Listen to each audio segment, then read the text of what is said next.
السلام علیکم معزز سامعین، پیش خدمت ہے ایم اے راحت کا مشہور ناول کالا جادو، جسے میں آپ کے سب کے سامنے پیش کر رہی ہوں کالی شکتی کے نام سے۔ آپ سب سے گزارش ہے کہ میری ویڈیوز کو زیادہ سے زیادہ لائک اور شیئر کر کے میری حوصلہ افزائی کیجیے تاکہ اسی طرح اچھے ناول آپ کی خدمت میں پیش کر سکوں۔ رامانندی اور نیاز اللہ صاحب بڑی دلچسپی سے یہ ساری داستان سن رہے تھے۔ اس وقت نیاز اللہ صاحب کو میرے رونے اور سسکنے کی اصل داستان معلوم ہوئی تھی اور وہ بہت متاثر نظر آ رہے تھے۔ رامانندی نے آنکھیں بند کر لیں، دیر تک خاموش رہا، سوچتا رہا۔ پھر جب اس نے آنکھیں کھولی تو اس کی آنکھیں کبوتر کے خون کی مانند سرخ ہو رہی تھیں۔ وہ عجیب سی کشمکش کے عالم میں مجھے دیکھ رہا تھا۔ کچھ دیر کے بعد اس نے کہا، اب تم کیا چاہتے ہو مسعود میاں؟ میں کیا چاہوں گا رامانندی جی، میرا خاندان بکھر چکا ہے، ماں باپ اور بہن بھائی نہ جانے کہاں بھٹک رہے ہیں، اور میں جن حالات سے گزر رہا ہوں وہ آپ کے سامنے ہے۔ پولیس اگر میری تلاش میں ہوگی تو کبھی میں یہ ثابت نہیں کر سکوں گا کہ میں ان بے گناہ انسانوں کا قاتل نہیں ہوں۔ ان سارے حالات میں میری سوچ کیا ہو سکتی ہے؟ میں خود نہیں جانتا کہ میں کیا چاہتا ہوں۔ اگر اور کچھ نہ ہو سکے تو صرف ایک کام ہو جائے۔ کیا؟ رامانندی نے پوچھا۔ میرے ماں باپ، ماموں اور بھائی بہن اپنا کھویا ہوا مقام حاصل کر لیں اور باعزت زندگی بسر کر سکے۔ زیادہ سے زیادہ مجھے اپنے جرم کی پھانسی ہو جائے۔ اگر ان لوگوں کو ایک باعزت زندگی مل سکے تو میں اس کے لیے 1000 بار موت قبول کر سکتا ہوں۔ بس اتنا ہو جائے کہ بھوریا چرن میرے اہل خاندان کا کچھ نہ بگاڑ سکے۔ کیا تمہارے دل میں کبھی یہ بات آئی کہ تم بھوریا چرن کا وہ کام کر دو؟ رامانندی نے پوچھا۔ بس اس وقت جب میں پہلی بار اس کام کے لیے پیر بھاگن کے مزار کی سیڑھیاں طے کر رہا تھا، لیکن جب میں اوپر نہ پہنچ سکا اور میں نے وہ ہوشربا منظر دیکھا کہ پیر بھاگن کا مزار بلند سے بلند ہو گیا اور میری نیچے زمین دور ہو گئی تو میرا ذہن بدل گیا۔ اس کے بعد سے آج تک میں کسی بھی قیمت پر یہ کام کرنے کو تیار نہیں ہوا اور نہ مرتے وقت تک اس کا یہ کام کروں گا۔ رامانندی پھر کسی سوچ میں ڈوب گیا اور بہت دیر تک خاموش بیٹھا رہا۔ پھر اس نے نیاز اللہ صاحب سے کہا، نیاز، معاملہ بڑا گھمبیر ہے، میں بہت کچھ سمجھ چکا ہوں۔ وہ پاپی شنکھا ہے اور شنکھا کالے جادو کے بہت بڑے ماہر ہوتے ہیں۔ شاید تمہیں یہ علم ہو کہ سفلی علم رکھنے والے جو جنتر منتر پڑھتے ہیں، ان کے لیے انہیں بہت سے مرحلوں سے گزرنا پڑتا ہے اور ان مرحلوں کی ایک بڑی تفصیل ہے۔ شنکھا 5ویں درجے کا گیانی ہوتا ہے اور اس علم کے کل 8 درجے ہیں۔ 8واں درجہ کسی کو نہیں مل سکا۔ بڑے سے بڑے جادو کا ماہر 6 درجے تک پہنچا مگر اس کے بعد وہ جی نہ سکا۔ 7ویں درجے پر صرف ایک گیانی پہنچا تھا مگر وہ پتھر بن گیا اور زمین کی گہرائیوں میں اتر گیا کیونکہ زمین اس کا بوجھ برداشت نہیں کر سکی تھی۔ شنکا بھیروں پرم ہوتا ہے اور بھیروں اس کے سارے کام کرتے ہیں۔ مہاراج بھوریا چرن بھیروں پرم ہے۔ بھیروں کا نشان مکڑی ہوتا ہے۔ بھیروں کیا ہے؟ نیاز اللہ نے پوچھا۔ چھوڑو نیاز اللہ، یہ کالے علم ہے، تمہاری زبان گندی ہو جائے گی۔ اور تیری زبان جو گندی ہے؟ میرا تو دھرم ہی دوسرا ہے، تیرے دھرم کے لوگ بھی تو سارے تیرے جیسے نہیں ہوتے۔ مانتا ہوں، مگر اس بیچارے کے من کی بات جتنی میں سمجھ سکا ہوں اتنی تم نہیں سمجھ سکے ہوگے نیاز اللہ۔ مثلاً یہ موجودہ معاشرے کے غلط اصولوں کا شکار ہے جیسا کہ میں تھا۔ میں تم سے پھر کہہ رہا ہوں، ان گہرائیوں میں نہ اترو، تمہیں اور اسے دونوں کو نقصان ہو جائے گا اور ہماری ان باتوں سے اور بہت سو کا نقصان ہوگا۔ کالا جادو سیکھنا اتنا مشکل نہیں ہے۔ اس کی مثال یوں سمجھ لو کہ جیسے گندے کیچڑ میں پڑی سونے کی اشرفیاں۔ ہاتھ گندے ہوتے ہیں مگر اشرفیاں ہاتھ آ جاتی ہیں۔ ایمان کھونا پڑتا ہے مگر سونا مل جاتا ہے، اور جو وقت گزر رہا ہے وہ تیرے سامنے بھی ہے نیاز، اور میرے سامنے بھی۔ ایمان تو بہت سے کھو چکے ہیں، بس وہ کالا جادو نہیں جانتے۔ رشوت، چور بازاری، ڈکیتی اور نہ جانے کیا کیا، یہ سب ایمان کے سہارے تو نہیں ہوتا۔ ان سارے دھندوں میں ایمان تو سلامت نہیں رہتا، بس اتنا سا فرق ہے کہ وہ یہ سب کالے جادو کے سہارے نہیں کرتے۔ ان کا اپنا جادو دوسرا ہے، مگر انہیں کالے جادو کے بارے میں بتا دیا جائے تو وہ اسے ضرور سیکھ لیں گے تاکہ ان کا کام اور آسان ہو جائے۔ مگر میں تمہیں بھیروں کے بارے میں ضرور بتائے دیتا ہوں۔ چلو وہی بتاؤ۔ سارے کے سارے پلید ہوتے ہیں، پہلے کچھ کام کرنے ہوتے ہیں، اس کے بعد پہلا جاپ کرنا پڑتا ہے۔ وہ کس لیے؟ پہلے جاپ کے مکمل ہونے کے بعد ہیر قبضے میں آتا ہے۔ ہیر عشیش ہوتا ہے، من کھونے والا، اور وہ من کے اندر بس جاتا ہے مگر اس کا وجود باہر بھی ہوتا ہے اور تم اسے خبریں لانے کے کام میں لا سکتے ہو۔ دوسرے جاپ سے ویر ملتا ہے، تمہارا دوسرا غلام۔ جب ہیر اور ویر تمہارے قبضے میں آ جاتے ہیں تو پھر بیر کی باری آتی ہے۔ بیر بہت سے ہوتے ہیں، 12 بیر بس میں کرنے کے بعد بھیروں جاگتا ہے۔ بھیرو ایک ہوتا ہے مگر سب کا میت، سب کے کام آنے والا، اسے بس میں کرنے والا شنکھا کہلاتا ہے، اور شنکھا کے پاس بڑی طاقتیں ہوتی ہیں۔ نیاز اللہ صاحب بڑی دلچسپی سے یہ سب باتیں سن رہے تھے۔ مجھے بھی یہ سب کچھ عجیب سا لگ رہا تھا۔ نیاز اللہ نے کہا، تمہارا کون سا درجہ ہے؟ رامانندی مسکرا دیا، بتانا منع ہوتا ہے۔ اوہ اچھا، تب میں تمہیں مجبور نہیں کروں گا، مگر ایک بات ضرور بتاؤ۔ وہ کیا؟ یہ بھوریا چرن پیر بھاگن کے مزار پر جا کر کیا کرنا چاہتا ہے؟ نیاز اللہ صاحب نے ایک نہایت اہم سوال کیا اور رامانندی سوچ میں ڈوب گیا، پھر آہستہ سے بولا، وہ کھنڈولا بننا چاہتا ہے۔ کھنڈولا؟ چھٹی منزل کا شہنشاہ، اور اس کے لیے کسی صاحب ایمان کے گھر کو گندہ کرنا ہوتا ہے، مگر کوئی شنکھا اپنے پیروں سے چل کر کسی پاک بزرگ کے مزار پر جانے کی قوت نہیں رکھتا۔ ایسی کوشش کرے تو جل کر راکھ ہو جائے۔ ہاں، کسی دوسرے صاحب ایمان کا سہارا لے کر وہ ایسا کام کر سکتا ہے، اور مجھے یقین ہے کہ شنکھا ایسا ہی چاہتا ہوگا۔ دماغ کھل گیا تھا، ساری کہانی سمجھ میں آ گئی تھی۔ بھوریا چرن کے الفاظ بھی یہی تھے۔ اس نے کہا تھا کہ تو میرا کام کر دے، میں تیرا کام کر دوں گا، وہ کچھ بنا دوں گا تجھے کہ تو سوچ بھی نہیں سکتا۔ اس کا مطلب ہے کہ بھوریا چرن میرے ذریعے پیر بھاگن کے مزار کو ناپاک کرنا چاہتا تھا، اور جب میں پہلی بار اس کا پتلا لے کر اس پاک مزار کی سیڑھیاں طے کر رہا تھا تو میرا راستہ روکا گیا تھا، فاصلے طویل کر دیے گئے تھے تاکہ یہ گناہ مجھ سے سرزد نہ ہو سکے۔ آہ، یہ تو بہت ہی اچھا ہوا، بہت ہی اچھا۔ اگر مجھ پر یہ مصیبتیں اس لیے نازل ہوئی ہیں کہ میں ایک مقدس بزرگ کے پاک مزار کو ناپاک بنانے کا مرتکب نہ ہو سکا، تو ایسی لاکھوں مصیبتیں میں بھگتنے کے لیے تیار تھا، چاہے میرا پورا گھرانہ برباد ہو جائے، میری ماں، میرا باپ، میری بہن، میرا بھائی، سب لوگ، اور خود میں کتے کی موت مر جاؤں، لیکن یہ غلیظ کام میں قیامت تک نہیں کروں گا۔ میرے دل میں اب یہ عزم نئے سرے سے تازہ ہو گیا تھا اور روح کو بڑی فرحت کا احساس ہو رہا تھا۔ نیاز اللہ صاحب گردن جھٹک کر گہری گہری سانسیں لینے لگے، پھر بولے، عجیب کہانی ہے بھائی، ہمارے مذہب میں تو یہ سب کچھ نہیں ہے۔ سیدھے سادے عبادت کرو اور خدا کی خوشنودی حاصل کرو۔ نہ اس میں غلاظت کا کوئی کھیل ہے، نہ دل کو گندا کرنے کا۔ ہمارے ہاں لاتعداد علوم ہیں، لیکن سارے کے سارے انسانی بہتری کے لیے۔ خدا کے کلام سے کسی کو نقصان پہنچانے کا تصور بھی نہیں کیا جا سکتا، اور خدا کے کلام میں وہ تمام قوتیں پوشیدہ ہیں جو ہزاروں جادوؤں میں نہیں۔ اب تم دیکھ لو رامانندی کہ تم اپنی گندی قوتیں حاصل کرنے کے لیے بھی ایک مزار پاک کو گندا کیے بغیر کامیاب نہیں ہو سکتے۔ کیا انوکھی بات ہے۔ رامانندی نے آنکھیں بند کر لیں۔ ایک اور بات کا مجھے بڑا تاثر انگیز انداز میں احساس ہوا تھا، وہ یہ کہ رامانندی بے انتہا مخلص انسان تھا۔ حالانکہ وہ کالے جادو کا ماہر تھا، اور جو تھوڑا سا تماشا میں نے یہاں دیکھا تھا اس سے یہ اندازہ بھی ہوتا تھا کہ مکمل طور پر دنیا دار ہے اور لوگوں کو بیوقوف بنانے میں دلچسپی رکھتا ہے، لیکن اس کے ساتھ ساتھ وہ ایک غیر مذہب سے اتنا مخلص ہے کہ اس کے لیے اس نے اپنا سب کچھ قربان کر دیا، اندر کی باتیں بتائی تھی جو کوئی کسی کو نہیں بتا سکتا تھا۔ اس طرح رامانندی کا ایک کردار کا بلند پہلو میرے سامنے آیا تھا۔ رامانندی نے ٹھنڈی سانس لے کر کہا، تو پھر نیاز اللہ اب یہ بتاؤ کہ میں کیا کروں؟ بھئی میں تو کچھ بھی نہیں جانتا اس سلسلے میں۔ جو کچھ ان کے ساتھ بیتی تھی میرے ذہن میں تمہارا ہی خیال آیا تھا، اور پورے اعتماد کے ساتھ میں تمہارے پاس آ گیا، اور یہ فیصلہ تم خود ہی کرو گے کہ یہ بچہ کس طرح مصیبتوں سے نکل سکتا ہے۔ یہ میں نہیں جانتا، تم جانتے ہوگے۔ رامانندی نے گہری سانس لے کر کہا، تو پھر نیاز اللہ ایسا کرو کہ اسے میرے پاس چھوڑ جاؤ۔ میں چونک پڑا۔ میں نے سنسنی خیز نگاہوں سے رامانندی کو دیکھا، لیکن زبان سے کچھ نہ بولا۔ نیاز اللہ صاحب نے میری طرف دیکھا اور پھر بولے، کیوں میاں، کچھ دل ٹھکتا ہے اس بات پر؟ میں چند لمحات خاموش رہا، پھر میں نے کہا، میں جس عذاب سے گزر رہا ہوں نیاز اللہ صاحب، آپ کو تو اب تک اس کے بارے میں سب کچھ معلوم ہو چکا ہے۔ بے شک میں اپنی زندگی بھی چاہتا ہوں، اور وہ سب کچھ بھی جس کا اظہار میں آپ سے کر چکا ہوں۔ ماں باپ، بہن بھائی میرے دل میں کسکتے ہیں، لیکن آج بھی اس بات پر میں بہت خوش ہوں کہ میں نے وہ گندا کام نہیں کیا، اور آئندہ بھی میں ان سب کی زندگی کی قیمت پر یہ کام نہیں کرنا چاہتا۔ اب اس روشنی میں جو بھی فیصلہ میرے لیے مناسب ہو وہ آپ کریں۔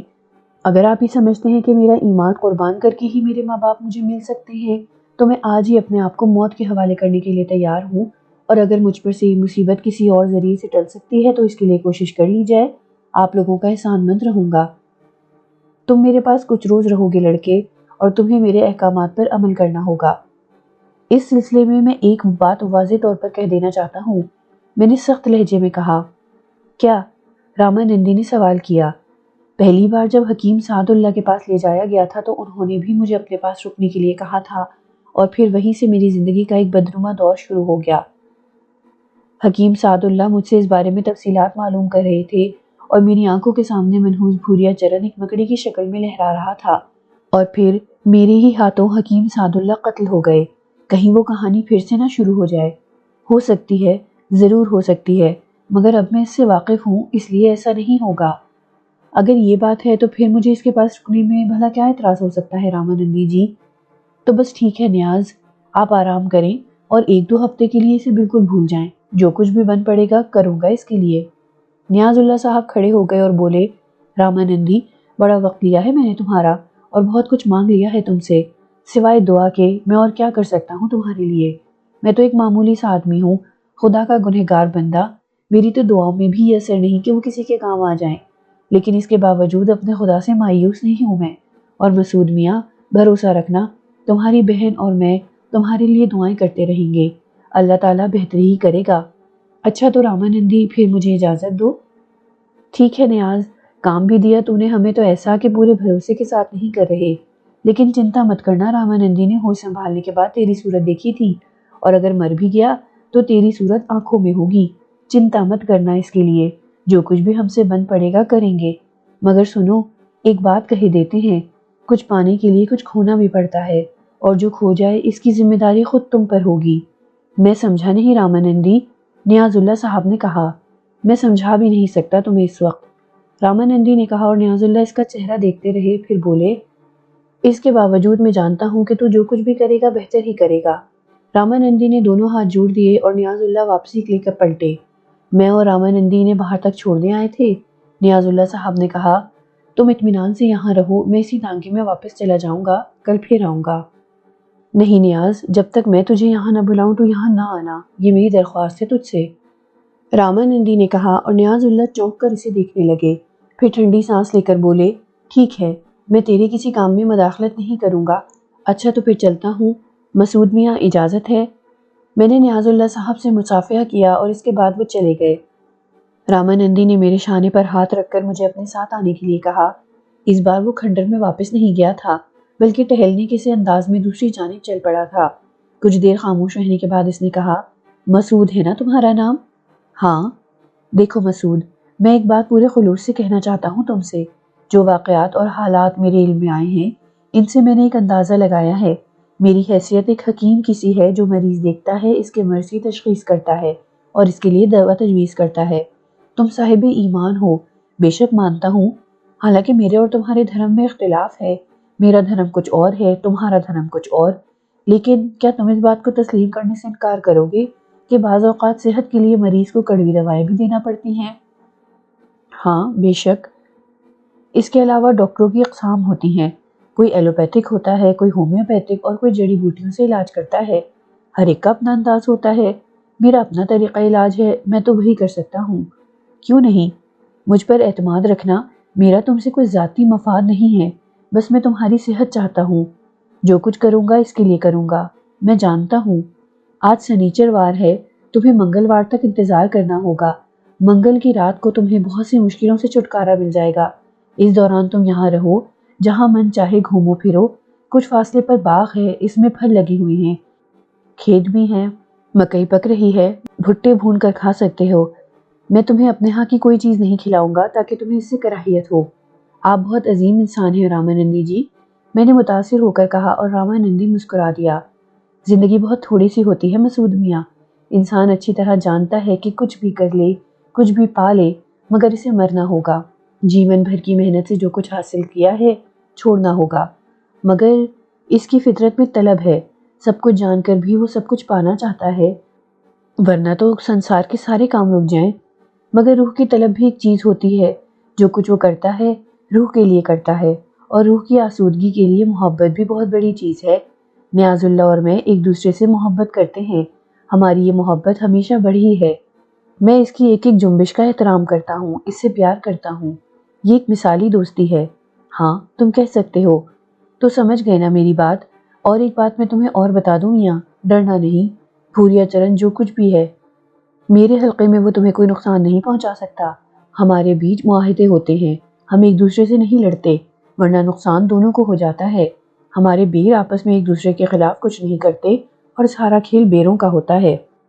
بیر ایک طرح سے ہمارے سپاہی ہوتے ہیں، اس لیے تم ایک ایک کوس کے بیچ جہاں چاہو گھوم پھر سکتے ہو، تمہیں کوئی نقصان نہیں ہوگا۔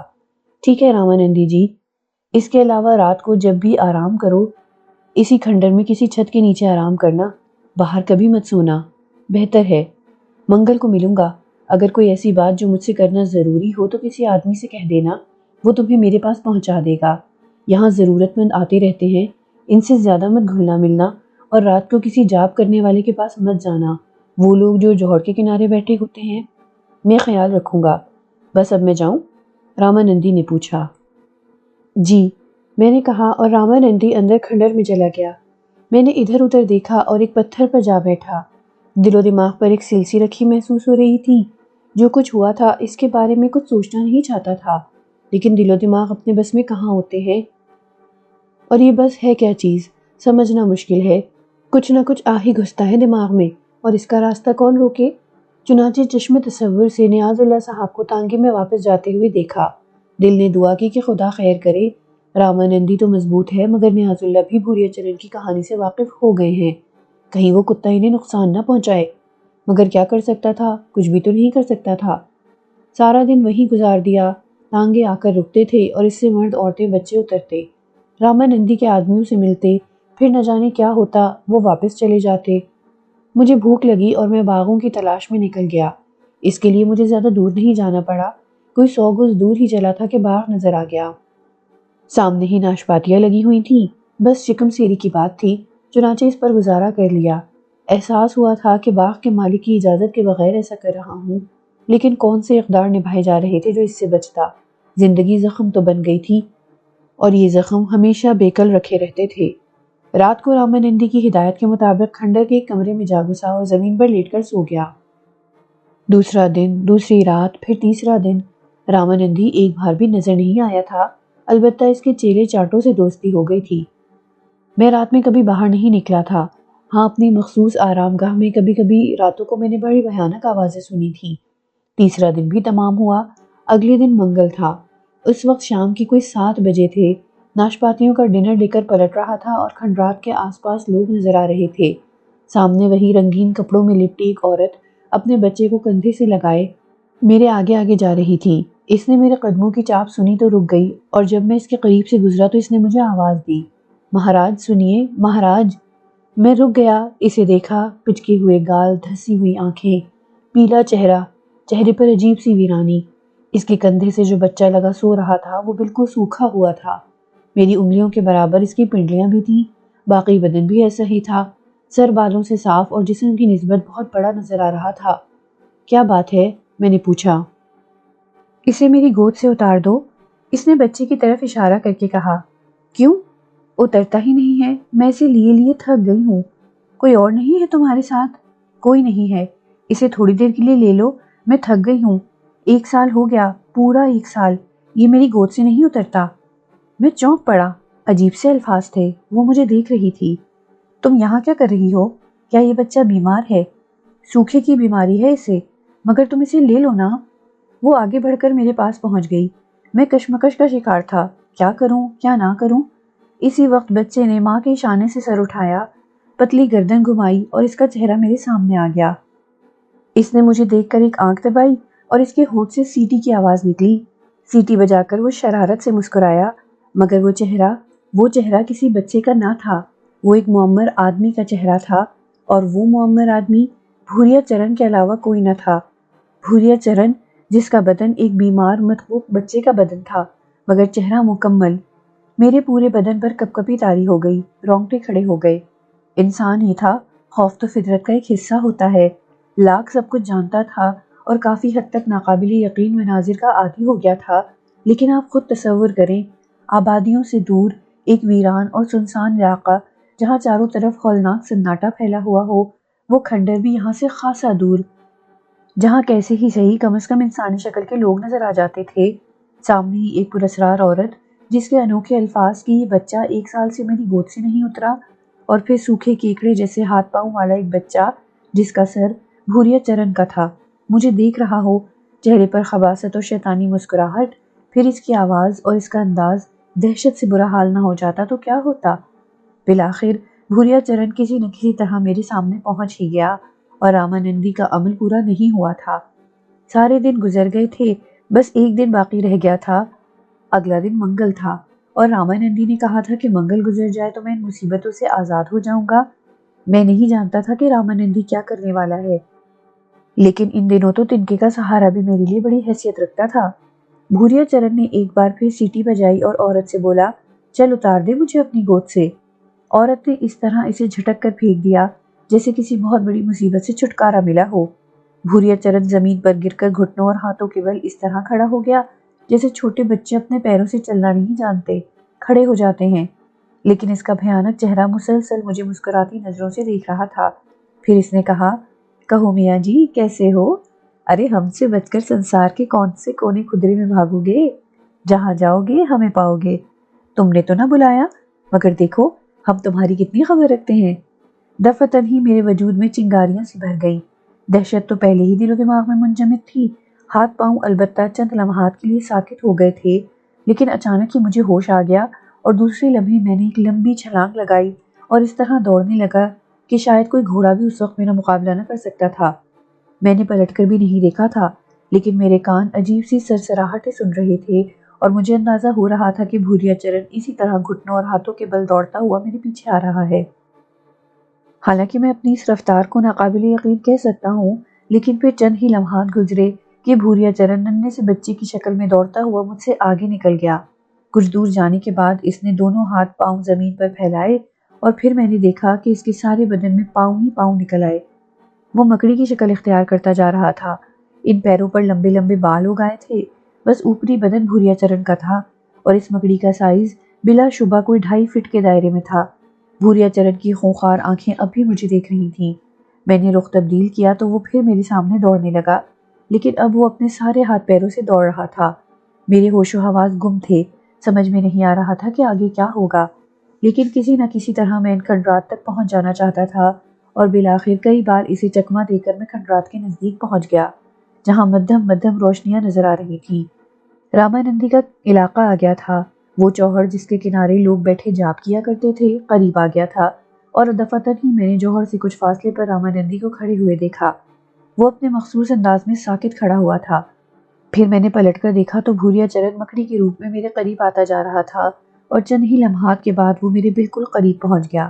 میں دہشت سے چیختا ہوا رامانندی کے بالکل قریب جا کھڑا ہوا تھا۔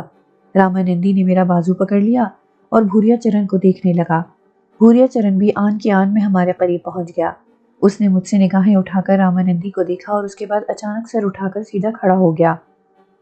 اب اس کے 2 ہاتھ اور 2 پاؤں ہی تھے اور وہ اپنے اس روپ میں نظر آ رہا تھا جس روپ میں اسے میں نے پہلی بار دیکھا تھا، یعنی جوگی کے روپ میں۔ رامانندی خاموش نگاہوں سے اسے دیکھ رہا تھا۔ پھر رامانندی کے ہونٹوں سے مدھم سی آواز نکلی، اکھنڈ شنکھا۔ بھوریا چرن نے کوئی جواب نہیں دیا۔ اس کی نگاہیں اب رامانندی پر جمی ہوئی تھیں، بڑی بڑی آنکھیں سرخ ہوتی جا رہی تھیں۔ پھر ایک اور منظر میں نے دیکھا، اس کی آنکھوں سے سرخ دھاریں بہنے لگی، دونوں آنکھوں سے خون جیسی سیال شے ابل کر نیچے گر رہی تھی اور اس کے پیر بھیگتے جا رہے تھے۔ رامانندی ساکت کھڑا ہوا تھا۔ چند لمحات کے بعد اس کے منہ سے پھر آواز نکلی، پدم شنکھا۔ چپ ہو جا رے، چپ ہو جا، ارے او پاپی چھچوندرے، کالے دھرم کا کھائے ہے اور دھرم ہی کا اپمان کرے ہے، کیوں رے تیری یہ مجال؟ پدم شنکھا۔ ارے چپ شنکھا کے گھونسلے، کون سی بیڑی ہے تیری رے، کون سی بیڑی ہے؟ 3 بیڑی پدم شنکھا، رامانندی نے جواب دیا، اور باتیں ایسے کرے ہے جیسے کھنڈولا بن گیا ہو، کیوں رے کھنڈولا ہے نا تو؟ نہیں پدم شنکھا، میں کھنڈولا کہاں، داس ہوں تیرا۔ ارے واہ رے داس، داس بنے ہے اور شنکھا کی برابری کرے ہے، شنکھا کے راستے روکے ہے۔ ارے تیرے کالے دھرم نے تجھے یہ نہیں بتایا کہ ہمیں اس کی کیا ضرورت ہے، ہمارے راستے بند کرنا چاہتا ہے۔ ارے تیرے اپنے راستے نہیں بند ہوتے تھے اس سے؟ اگر تو اس کا دھرم خراب کر دیتا اور ہم کھنڈولے بن جاتے تو تیرا کیا نقصان ہوتا؟ ایک کھنڈولا 100 شنکھا کی رکشا کرتا ہے اور ایک شنکھا ہزاروں بیڑوں کے کام آتا ہے، اور تو اپنی بیڑ خراب نہیں کر رہا تھا؟ ارے 3 بیڑی والے بول، جواب دے، اور تو؟ ارے وہ دھرم داس، تجھ سے کہہ رہا ہوں میں، تو اپنا دھرم خراب کرنے جا رہا تھا اس کے ہاتھوں؟ جانتا ہے تو یہ کل منگل کو کیا کرتا؟ اس کا خیال یہ تھا کہ یہ شنکھا کو دھوکہ دے رہا ہے، شنکھا کو نقصان پہنچا رہا ہے، مگر شنکھا اس سے بہت بڑا ہے۔ ارے بلا اپنے بیروں کو، ذرا پہلے ان کا حساب کتاب کر دیں۔ بلا رے بلا، بلاتا کیوں نہیں ہے؟ ارے کہاں ہو تیسری بیڑی کے بیروں، کہاں ہو بیروں، ذرا سامنے تو آؤ، اپنے مالک کا کھیل دیکھو۔ مجھے عجیب سا محسوس ہو رہا تھا۔ رامانندی نے میرا بازو چھوڑ دیا تھا اور اب اس کے بازو سیدھے ہو گئے تھے۔ دفعتاً ہی میں نے کچھ عجیب و غریب شکلیں دیکھی۔ ان کے قد 2.5 اور 3 فٹ کے تھے اور چہرے غیر انسانی معلوم ہوتے تھے، کالے سیاہ، کسی کے کان ہاتھیوں کے کان جیسے، کسی کی سونڈ لٹکتی ہوئی، کسی کی زبان باہر نکلی ہوئی۔ وہ سب کے سب بے لباس تھے اور اچھلتے کودتے چلے آ رہے تھے۔ عجیب سا منظر تھا۔ تعداد ان کی کوئی 10-12 ہوگی۔ سارے کے سارے سامنے آ کھڑے ہوئے اور پھر ان کے منہ سے آواز نکلی، اکھنڈ شنکھا، پدم شنکھا۔ وہ سارے کے سارے گھٹنوں کے بل زمین پر بیٹھ گئے اور انہوں نے دونوں ہاتھ آگے رکھ لیے۔ یہ منظر تھا عجیب و غریب، دماغ چٹکا دینے والا۔ آنکھیں دہشت سے پھٹی کی پھٹی رہ گئی تھیں، دل کی دھڑکنیں بند ہو چکی تھیں، زبان خشک تھی اور اب ہر احساس دل سے فنا ہوتا جا رہا تھا۔ خوف کی انتہا نے بدن کو بتھرا دیا تھا۔ کان سن سکتے تھے، دماغ بھی کام کر رہا تھا۔ کسی حد تک ان کی آوازیں سمجھ میں آ رہی تھی، لیکن اعضاء اس طرح ساکت ہو گئے تھے کہ اگر کوشش بھی کرتا تو بدن کو جنبش نہ دے پاتا۔ یہ سب کیا جنجال تھا؟ بھوریا چرن کی آواز پھر ابھری، اس سسورے کے بیر بنے ہو، تم اس کے بیر ہو، تم جو اپنی ہی بیڑی کاٹی ہے، جو اپنا ہی کالا دھرم خراب کیے دیوے ہے۔ ارے تو سن رہا ہے بڑے دھرم والے، کیا کرتا ہے یہ تیرے ساتھ؟ جانتا ہے کیا کرتا ہے یہ تیرے ساتھ؟ ارے او دیندار، اس کے جال میں پھنسا تھا تو، اس کے جال میں یہ گندا خون جمع کر رہا ہے، ایسا گندا خون جس کے بارے میں تو سوچ بھی نہیں سکتا۔ اور پھر کل منگل کو چاند نکلے، یہ وہ خون تجھے پلا دیتا، تیرے شریر میں، تیرے بدن میں یہ ناپاک خون اتر جاتا اور تو بھی ناپاک ہو جاتا، اور اس طرح تو ہمارے بڑے گہرے دوست پیر پھاگن کے مزار پر نہ جا سکتا تھا۔ کسی گندے آدمی کو مزار کے احاطے میں قدم رکھنے کی اجازت نہیں ہے، اور یہ مہان 3 بیڑا سوچتا تھا کہ گندا خون پلا کر تجھے ہمارے لیے ناکارہ کر دے اور اس کے بعد ہم خود ہی تیرا پیچھا چھوڑ دیں۔ مگر تیرے دھرم کا کیا ہوتا؟ دھرم ہی کے ناطے تو اب تک موت کے جال میں پھنسا ہوا ہے۔ ارے اگر ایسے ہی دھرم کھونا تھا تو ہم کیا برے تھے؟ تو ہمارا کام کر دیتا تو تجھے بھی کچھ مل جاتا۔ ارے اتنا کچھ مل جاتا تجھے کہ سنسار میں تیرے لیے پھول ہی پھول ہوتے، مگر تو اس کے ہاتھوں دھرم کھو رہا تھا۔ پھر جانتا ہے کیا ہوتا؟ تو دھوبی کا کتا بن جاتا، گھر کا رہتا نہ گھاٹ کا۔ کالے دھرم کو تو مانتا نہیں اور اپنے دھرم سے دور ہو جاتا، یہی ارادہ تھا اس کا۔ ارے ایسے ہی اپنا دھرم خراب کرنا تھا تو اس کل کے بیڑے کے چکر میں کیوں پھنسا؟ مان لے ہماری، اب بھی مان لے، لے چل ہمیں پیر پھاگن کے دوار اور پالے سارے سنسار کو۔ بول، اب بھی موقع ہے۔ مگر ٹھہر، پہلے تیرے اس مددگار کا کریا کرم کریں، پہلے اسے اس کے حال پر پہنچا دیں۔ ارے او بیرو، او دھیرو، جاؤ اپنا کام کرو، جاؤ ڈوب مرو جوہر میں۔ چلو ہم حکم دے رہے ہیں تمہیں۔ زمین پر بیٹھی ہوئی عجیب و غریب مخلوق بہن کرنے لگی۔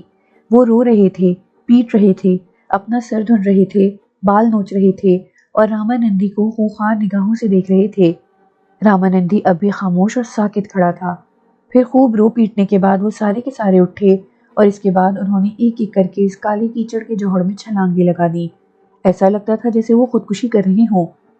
میں اب ایک خاموش تماشائی کی طرح یہ سارے مناظر دیکھ رہا تھا۔ رامانندی بترایا ہوا کھڑا تھا۔ ان عجیب و غریب لوگوں کے غائب ہو جانے کے بعد بھوریا چرن رامانندی کی طرف متوجہ ہو گیا۔ ہارے تیسری بیڑی والے، بول اب تیرا کیا کریں ہم؟ چھوڑ دے تجھے یا سزا دے تجھے؟ بول، کیا تھا تیرے پاس اسے دینے کے لیے؟ اس کا دھرم خراب کرتا تو صرف اس لیے نا کہ پھر یہ ہمارے کام کا نہ رہے، یہی منصوبہ تھا نا تیرا؟ ہاں پدم شنکھا، رامانندی نے جواب دیا۔ پدم شنکھا، میرے بچپن کے دوست نے مجھ سے یہ کہا تھا۔ ارے بچپن کے دوست تجھ سے یہ کہتا کہ اپنا دھرم چھوڑ کر مسلمان ہو جا تو ہو جاتا؟ کیوں؟ ہاں بھوریا چرن، اگر وہ سچ مجھ سے یہ بات کہہ بھی دیتا تو میں اس کی یہ بات بھی مان لیتا۔ یہی سننا تھا تیرے منہ سے ہمیں، یہی سننا تھا۔ ارے کالے دھرم کو بدنام کرنے والے، تیرا اس سنسار میں رہنا اچھا نہیں ہے۔ پتہ نہیں کب بہک جائے، کب بھٹک جائے۔ خیر، ہم تیرا بندوبست کیے دیتے ہیں۔ یہ کہہ کر بھوریا چرن نے اپنے مختصر سے لباس میں ہاتھ ڈالا اور شاید چمڑے کی بنی ہوئی ایک گول سی بوتل نکال لی۔ رامانندی کے بدن پر کپکپاہٹ طاری ہو گئی۔ بھوریا چرن نے انگلی سے اس طرح جھٹکا دیا جیسے کسی چیز کے چھینٹے دیے جاتے ہیں، اور میں نے پورے ہوش و حواس کے عالم میں دیکھا کہ رامانندی کے پیروں میں لوہے کی ایک زنجیر جکڑ گئی ہے۔